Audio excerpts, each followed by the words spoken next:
Assalamualaikum warahmatullahi wabarakatuh. Mari dimulai. Bismillahirrahmanirrahim. Sudah dibaca brosurnya? Sudah, Ustaz. Ada yang perlu ditanyakan? Apa hukumnya meruqyah orang yang kena jin dengan membacakan ayat-ayat Al-Quran, misalnya surat Al-Baqarah, Al-Jin, As-Saffat? Apakah ada tuntunannya dalam hadis seperti yang lagi ngetren di majalah gaib dan di TV, Ustaz? Tekok karo sing ngetren kayak gue. Kalau saya nggak percaya ke orang ketempelan jin nggak ada. Apalagi bahwa hantu diburu hantu nenggon TV itu, kalau saya itu kebohongan. Nggak percaya saya. Mengapa bisa mengatakan kebohongan? Ya toh? Lah hantu rupane apa? Kok bisa doyak-oyak? Rupanya apa coba? Kok bisa dikejar-kejar, kemudian dimasukkan ke botol? Dan entut malah iso. Ya toh? Lah kok lebokke botol, botolnya kosong terus wajahnya sing nutup kenceng nganggo flek. Kaya tenan iki. Apa wujudnya hantu ya apa? Lho kok dikejar-kejar medeni wong sak botol wis ra kebak gitu kok. Saya enggak percaya itu. Nah, kalau dipanggilkan pemburu hantu, coba panggilan, kalau enggak percaya buktekno omongan saya. Panggilan pemburu hantu, critakno di Kemlayan tempat pengajian itu, di sebelah sana itu ngomong wae. Sering saya takut-takuti, diwedeni apa, diweruhi apa nanti. Tolong burulah hantu. Nanti ke sini terus enek hantune ning ngene. Padahal selama ini tidak ada apa-apa. Ning nek kon goleki ya eneng. Pokoke anggere nggo botol kosong iki wis jelas isine hantu iki. Tidak percaya itu. Maka orang ketempelan jin bareng ora enek. Jin iso nempeli wujude apa kaya lintah wae. Ya. Apa wujudnya? Ya. Buktinya kalau tidak ada, dia yang katanya, oh ini ketempelan demit, ketempelan jin. Nek ketempelan buat dibuang. Ya. Jikuan terus buangan. Ora iso iya. Nguri tambani ramari-mari alasane. Terus apa? Dukunnya tadi ngomong, wah ini kayak kalah awune. Sing nempeli jin itu luwih pinter, luwih dudeng timbang aku. Ya padahal ora iso ngene dudu ahli kesehatan. Mula kalau saya ngajarkan kalau kamu sakit, bawa ke dokter. Ya, mungkin deleming terus ya, mungkin sarafnya yang terganggu. Mungkin karena terlalu panasnya terlalu tinggi sehingga hilang kesadarannya ngomong sakarepe. Aja malah didusi mati. Wis lara, tipes, wis deleming malah diceloke dukun. Ya ta? Getak-getak di situ malah sengeni, dipentelengi, gebuki. Tekon jenengmu sapa? Omahmu ngendi? Sing perlu diobati dukune. Lah karo tanggane ora kenal kok nambani iki piye. Padahal tanggane cedhak lah kok omahmu ngendi? Jenenge sapa? Wah iki perlu dukune go ning Mangunjayan gitu. Dibawa ke rumah sakit jiwa sana. Maka enggak percaya, kamu jangan tanya saya, wong ora percaya kok tekoni. Ya. Jin iki wacake apa? Wis ora enek wong ketempelan jin. Tekono ning sing percaya. Nek kamu enggak percaya, celukno jin kon nempeli aku wis. Enggak percaya saya, celukno jin. Jin tomang wae jin ngendi sing sak metu ning TV kuwi dari jin tomang jan wis celukno kon nempeli aku. Nek aku pas melek wedi nempeli, moro nempel aku pas turu. Sudah. Tidak ada sebenarnya. Kita jangan dibelokkan tauhid kita. Kalau tauhid kita sudah berbelok, nanti muncul syariat yang sesat. Ya, karena ini ketempelan jin. Oh, caranya ngilangi jin, terus adakan selamatan, terus dibuangi di perempatan. Ini musyrik kamu. Ya.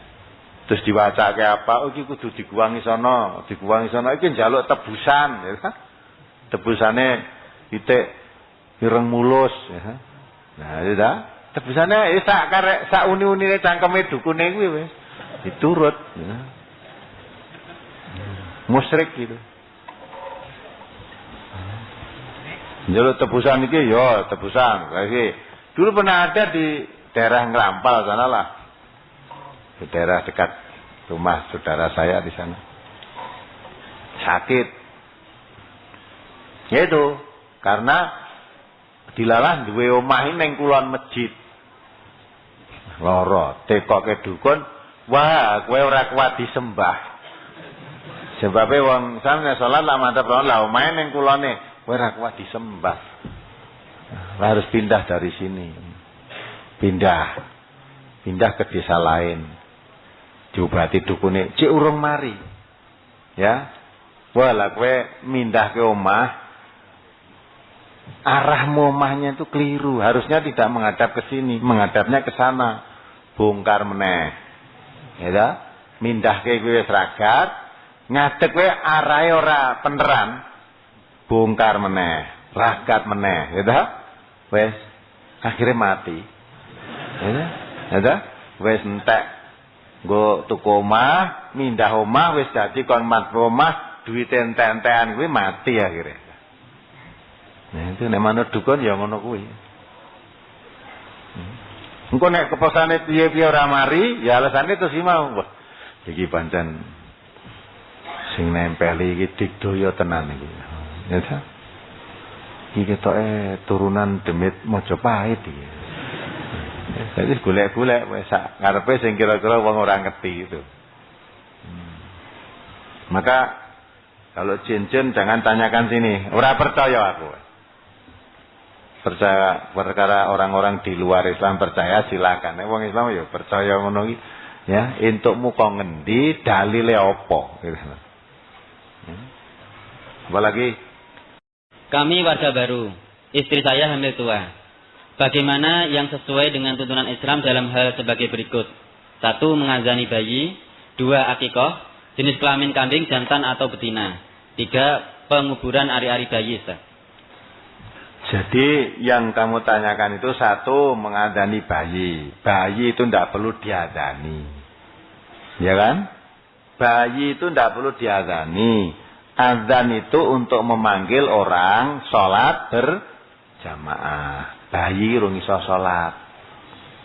Ya, panggil orang untuk sholat berjamaah, maka dipanggil hayya 'alas sholah, hayya 'alal falah. Itu kok bayi-bayi mbok adzani. Malah eneng meneh wis mati diadzani. Wong sing melek wis dipanggil hayya 'alas sholah ra teko boleh mati. Ya. Itu lewung mati kok diadzani karo piye? Terus dikomati barang. Kotko mati sholah, kotko mati. Meneng wae wong dia mati kok.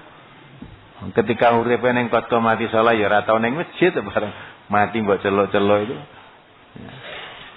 Kan banyak tuh orang meninggal kalau diangkat jam 10 ini ki ngangkat ke jenazah. Allahu Akbar Allah. Akhirnya jam 10 nek wong adzan iki mesti nek wong mati.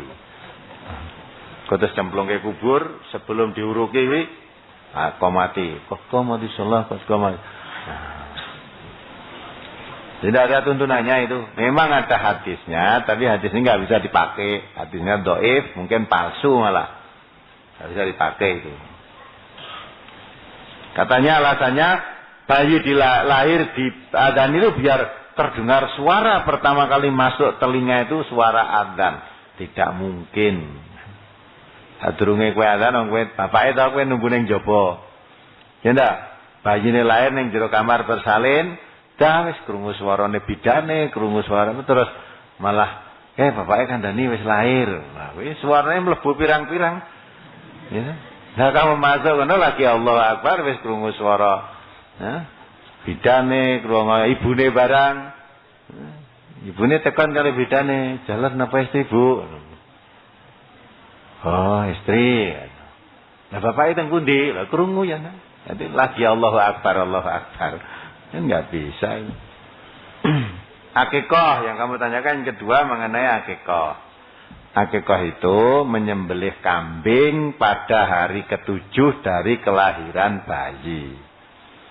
Ya, hari ke-7, bukan hari yang lain dari 7.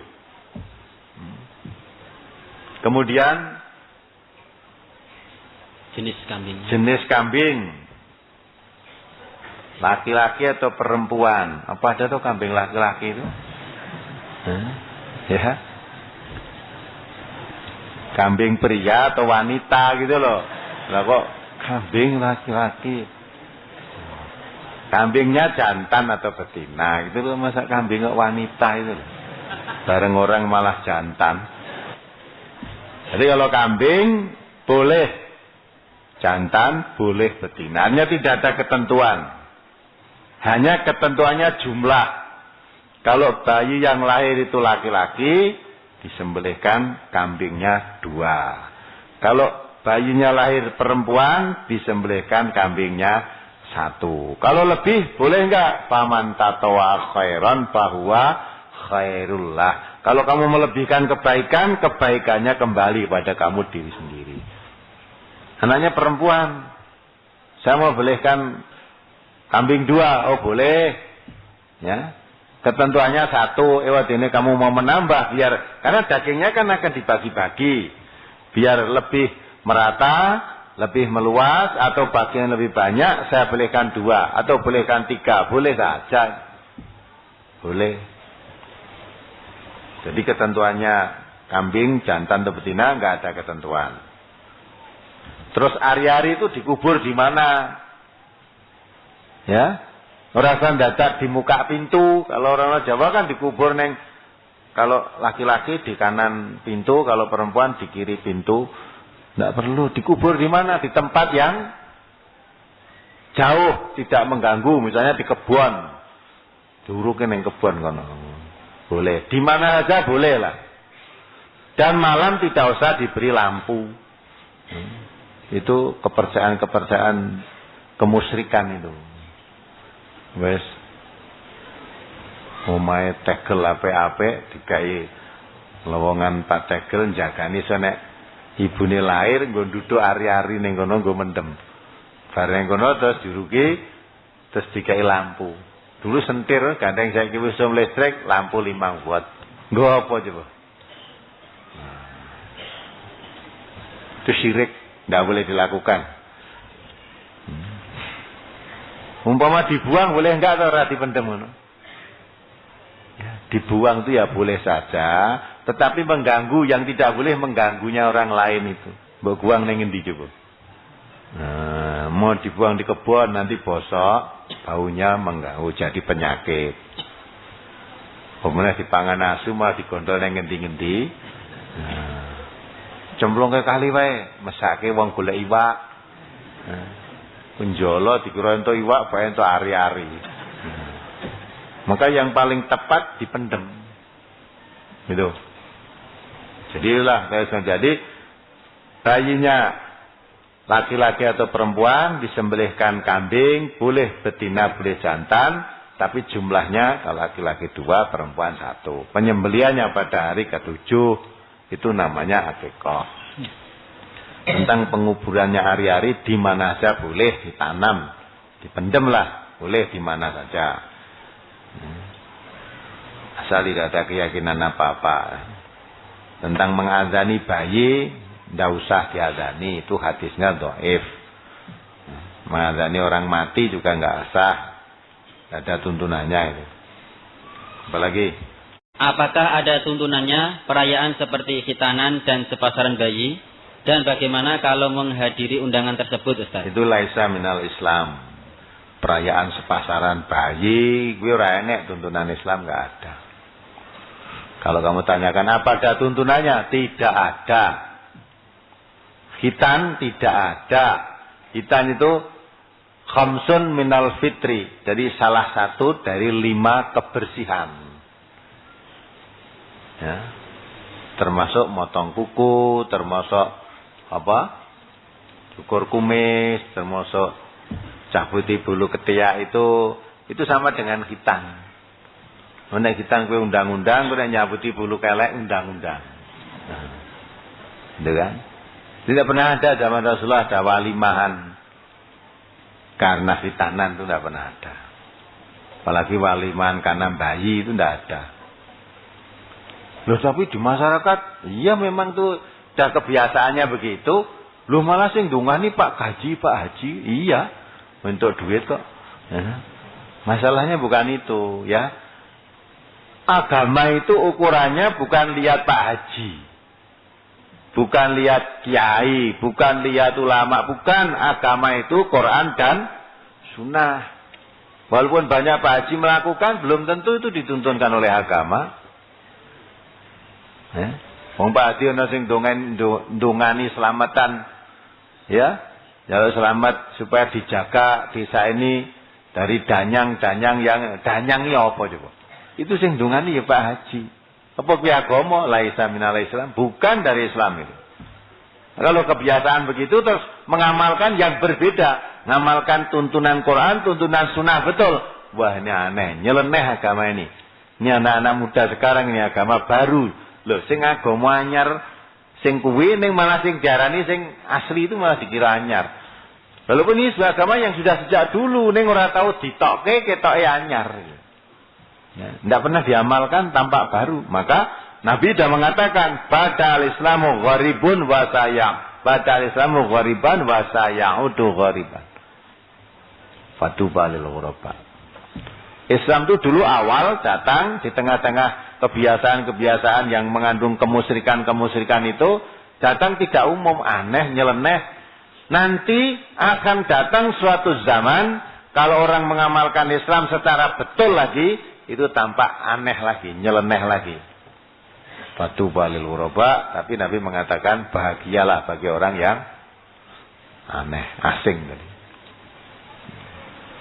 Terus bagaimana kalau menghadiri perayaan khitan dan sepasaran itu hanya sekedar mengikuti kegiatan Karang Taruna atau nyinom, Ustaz? Ya terserah aja kamu itu, jangan tanyakan saya. Ya, bener kowe takon kaya aku ya ora wani. Ya, yang jelas kalau kita kembali pada Al-Quran, membantu, kerjasama, menolong, apa saja boleh, selama hal itu tidak termasuk kategori ismi, tidak termasuk kategori udwan. Wala ta'awanu alal ismi wal udwan. Jangan bantu-membantu, tolong-menolong dalam berbuat dosa dan pelanggaran. Lah boleh membantu yang apa? Ta'awanu alal birri wa taqwa. Tolong-menolonglah kamu ya, dalam berbuat kebaikan dan ketakwaan, mengarah takwa kepada Allah. Jadi, kalau pelanggaran-pelanggaran agama, tidak boleh kita membantu menolong. Apalagi? Saya pernah dengar riwayat kisah antara dua imam mazhab. Imam yang satu tidak pakai kunut dan yang kedua pakai kunut saat sholat subuh. Suatu ketika imam yang satu berkunjung dan bermalam di rumah imam yang kedua. Saat sholat subuh berjamaah, si tamu didaulat sebagai imam. Saat baca doa kunut, maka imam yang tidak pakai doa kunut diam sesaat dan kemudian melanjutkan kembali hingga selesai. Ketika ditanya oleh makmumnya, kenapa Ustaz tidak baca doa kunut tetapi justru diam sesaat? Jawab imam, saya tidak pakai doa kunut demi menghormati tuan rumah yang pakai kunut. Maka saya sengaja diam sebentar untuk memberi waktu makmum membaca doa kunut tersebut.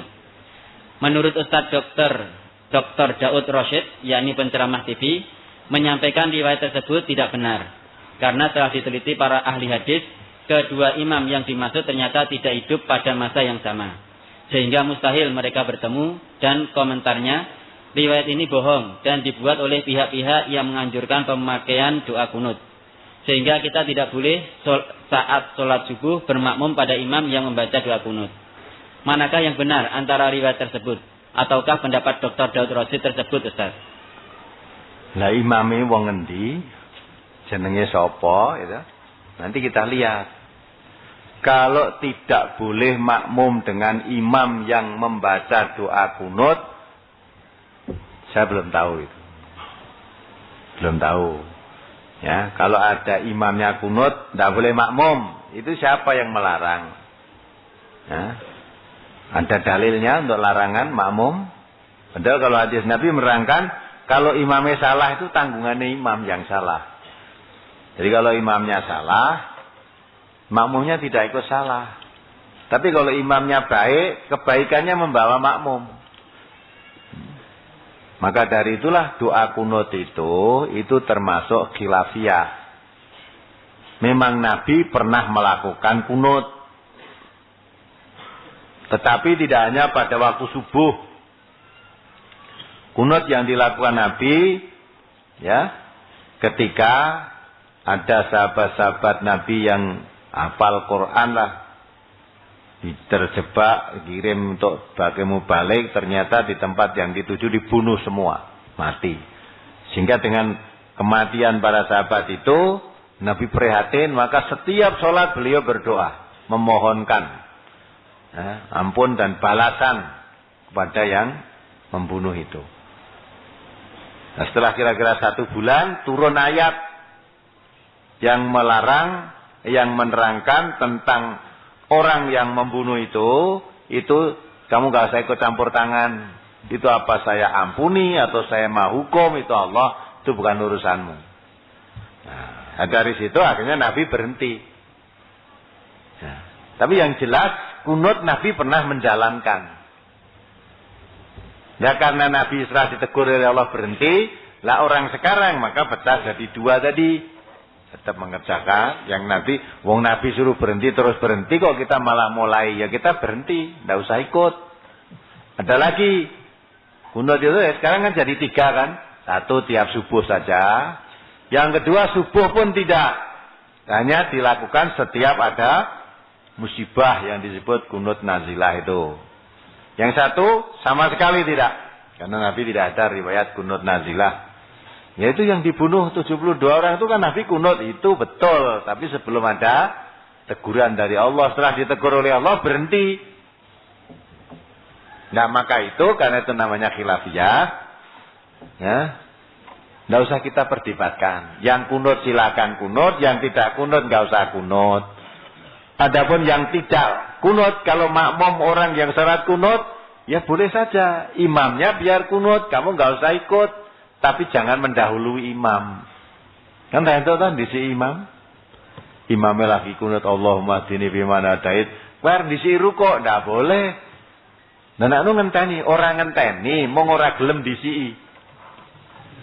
Ya. Karena perintah ngenteni ya ora eneng, ning perintah disi enek larangane gitu lho. Ndak boleh mendisi imame. Lah imame urung ngabani rukuk, masa kita rukuk? Imamnya urung ngajani sujud, masa kita sujud. Sudah takbiratul ihram, Allah sami Allahu liman hamidah, terus imamnya lagi ndonga, ya sudah biarkan saja. Karena kamu enggak berpaham kunut, maka imamnya doa kunut, kamu enggak usah ikut, tapi jangan mendahului imam. Nah, maka kalau ada paham yang makmum orang sholat yang imamnya pakai kunut tidak sah, silahkan saja yang berpaham semacam itu.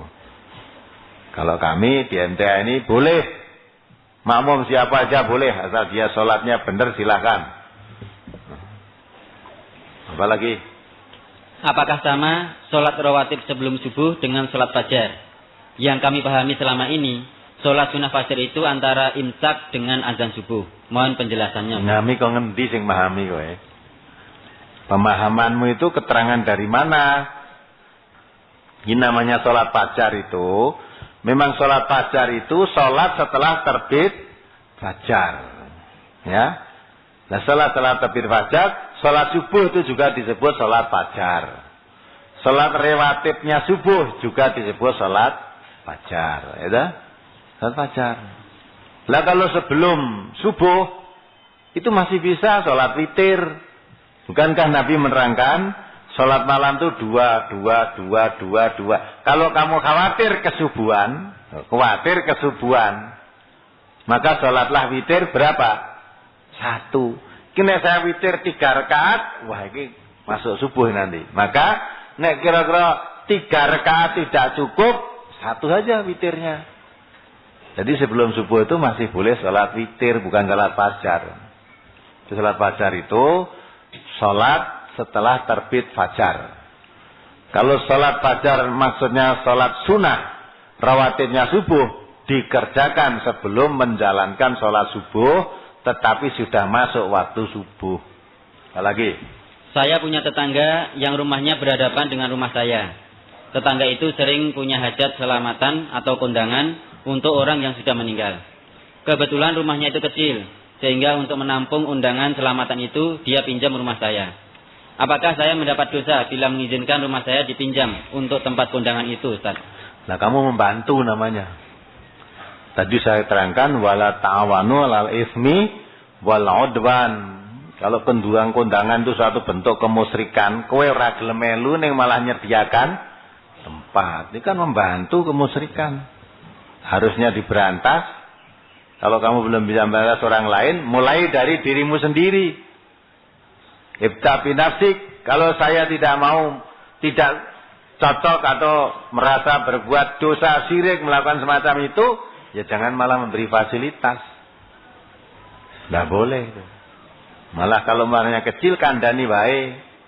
Ya, kalau memang rumahnya kecil ya diundang-undang menurut kemampuan rumahmu saja. Cukup wong 10 ya wong 10. Ya.